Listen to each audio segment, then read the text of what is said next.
रविंदर दीवाना के तरफ से। तो एगो मेहरारू पहले के जमाने के दिया ओके अपन नैहर याद आवता, तो अपना नैहर के सोच सोच के बारे में अपने सखी से बतावता। तो सुनी जा और गाना के सुन के बताई। तो हमारे नैहर कहो नगरिया, हमारे नैहर कहो नगरिया, सखी रे सपनावा हो भइले ना। हमारे नैहर कहो नगरिया, सखी रे सपनावा हो भइले ना। हमारे नैहर कहो नगरिया, सखी रे सपनावा हो भइले ना।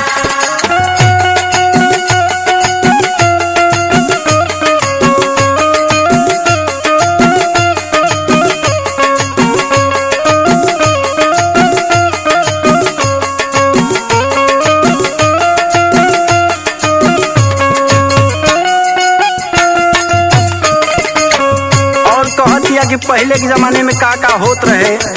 कच्ची भिया गोटिया खेलता बच्चा पनावा, झगड़ा करत रहे मोर बीरनवा।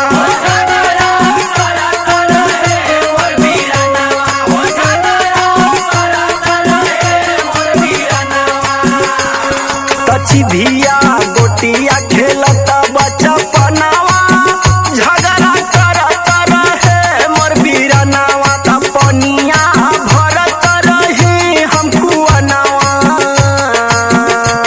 तो पनिया भरत रही हम कुआनवा, व्याकुल मनवा रे भइले ना। हमारे नैहर कहो नगरिया, सखी रे सपनावा हो भइले ना। हमारे नैहर कहो नगरिया, सखी रे सपनावा हो भइले ना।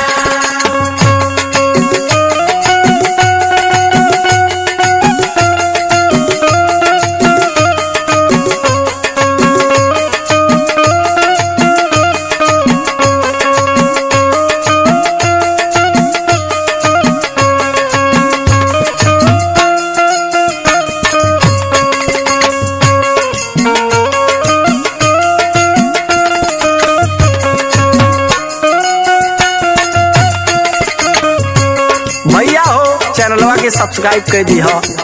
तो रहे मटिया के मोरा घरवा, रविंदर लैला चारी कहरवा।